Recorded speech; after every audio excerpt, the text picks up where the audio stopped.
Fluorescent lights buzzed above Elena. Rain plastered her cheap dress to her swollen belly as a stranger's shadow fell across her. "Excuse me, miss." The condescending pity in his voice grated, confirming her worst fear. She was a spectacle of ruin. He had no idea she held the key to his future. Have enough money for his 6-year-old son Jake's upcoming surgery, and tonight he was running on coffee and determination. Daniel had stopped for gas on his way home from his second job at the warehouse. Bone-tired, but grateful for any work that brought him closer to affording the medical procedure Jake needed. As he stepped out of his truck into the rain, he noticed a figure sitting alone under the gas station's covered area, hunched over and clearly in distress. Through the rain and dim light, Daniel could see it was a young woman, probably in her late 20s, wearing a light-colored dress that clung to her obviously pregnant form. Her blonde hair was wet from the storm, and her shoulders shook with what appeared to be silent crying. She sat on the concrete ledge as if she had nowhere else to go. Daniel hesitated for a moment, knowing he should probably mind his own business and get home to Jake. But something about the woman's posture, the way she held herself as if she was carrying the weight of the world, reminded him of his own darkest moments as a struggling single parent. After filling his tank, Daniel approached the woman slowly, not wanting to startle her. "Excuse me, miss," he said gently. "Are you all right? Do you need help with something?" The woman looked up, revealing tear-streaked cheeks and eyes that held a pain Daniel recognized all too well. Despite her obvious distress, he could see intelligence and strength in her features, qualities that made her current despair all the more heartbreaking. "I am sorry," she said, trying to compose herself. "I did not mean to bother anyone. I am just having the worst day of my life." Daniel knelt down so he could speak with her at eye level, rain dripping from his work clothes. "You are not bothering anyone. I am Daniel, and you look like someone who could use a friend right now." The woman studied his face, taking in the genuine concern in his eyes and the patient way he waited for her to respond. "I am Elena," she said finally, "and I think my problems are bigger than friendship can fix." Daniel settled onto the concrete beside her, ignoring the rain that was soaking through his shirt. "Elena, I have found that most problems look smaller when you share them with someone who cares. What has happened?" Elena looked at this stranger who was willing to sit in the rain to listen to her troubles, and felt something crack open in her chest. "Daniel, what would you do if you discovered that the person you love most in the world had been lying to you? If everything you thought you knew about your life was false?" Daniel considered the question seriously, thinking about his own experiences with betrayal and disappointment. "I suppose I would try to figure out what was true and what was not, and then I would make decisions based on the truth instead of the lies." "But what if the truth means you lose everything?" Elena asked, her voice breaking. "What if it means starting over with nothing when you're about to have a baby?" Daniel felt his heart go out to this pregnant woman who was clearly facing a crisis that threatened to overwhelm her. "Elena, starting over is not the same as having nothing. You have your baby to think about now, and that means you have the most important thing in the world." Elena placed her hand protectively over her belly. "But what if I cannot provide for my baby? What if I have no idea how to build a life from scratch?" Daniel looked at this woman who was clearly intelligent and articulate, but overwhelmed by circumstances beyond her control. "Can you tell me what happened?" Sometimes it helps to say it out loud. Over the next hour, as they sat together under the gas station lights while the rain continued to fall, Elena shared her story. She was the chief executive officer of a successful marketing firm that she had built from nothing over the past 7 years. But that afternoon, she had discovered that her business partner and fiancé had been systematically stealing from the company and planning to leave her once he had transferred enough assets to his personal accounts.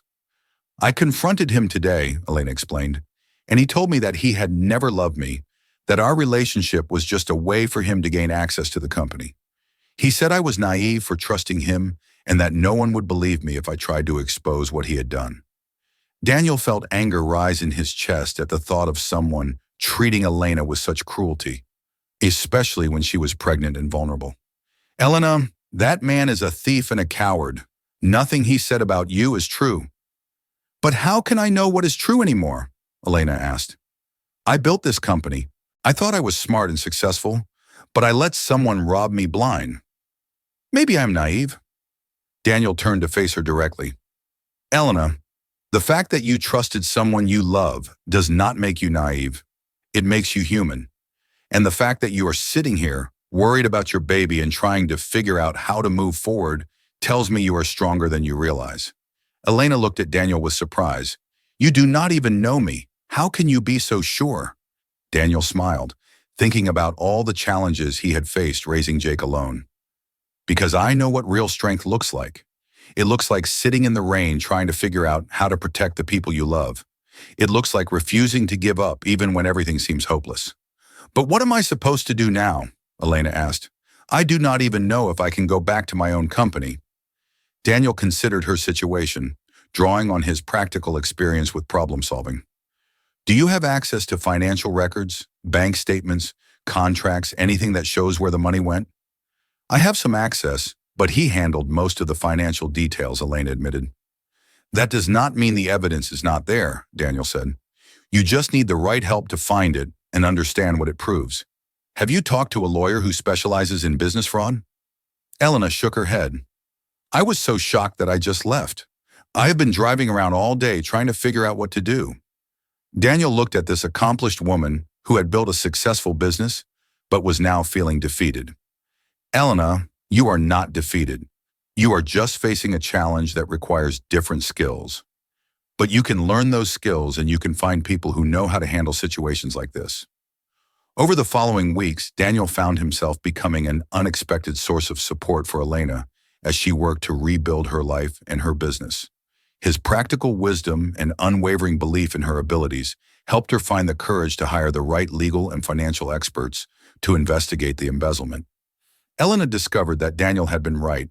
The evidence of her former partner's theft was all there in the company records. And with proper legal representation, she was able to not only recover the stolen money, but also expose his crimes to the authorities. More importantly, Elena had found in Daniel something she had never experienced before. A relationship built on genuine care and respect rather than personal gain.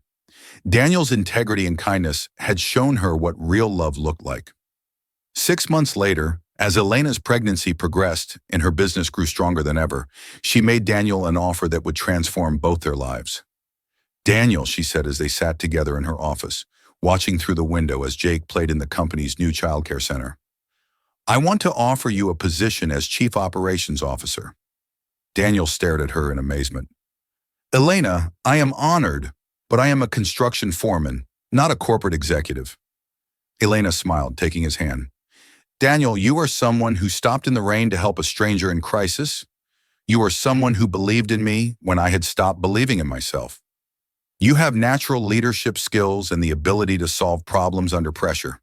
Those are exactly the qualities I need in a business partner.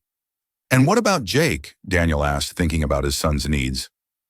Jake would have access to the best schools in healthcare, including the surgery he needs, Elena replied.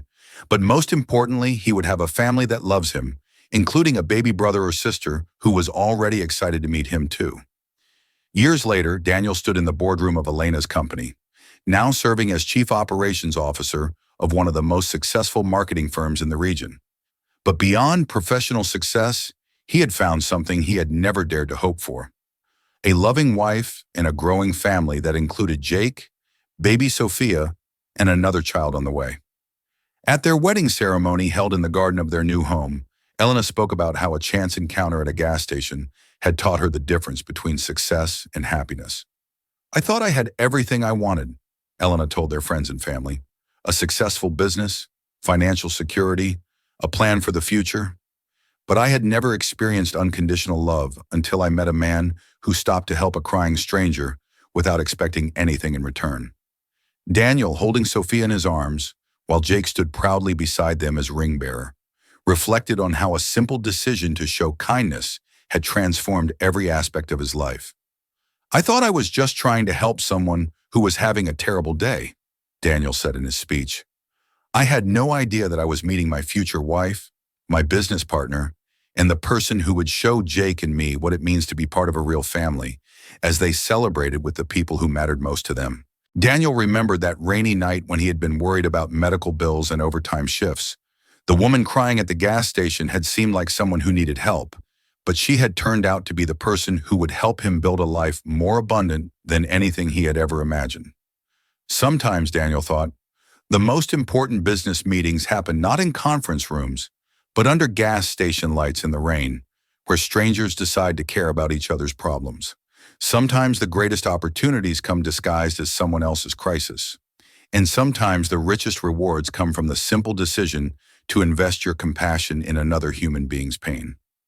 The rain that had brought them together that night had washed away their old lives and cleared the way for something beautiful and new, proving that sometimes the storms we think will destroy us actually water the seeds of our future happiness.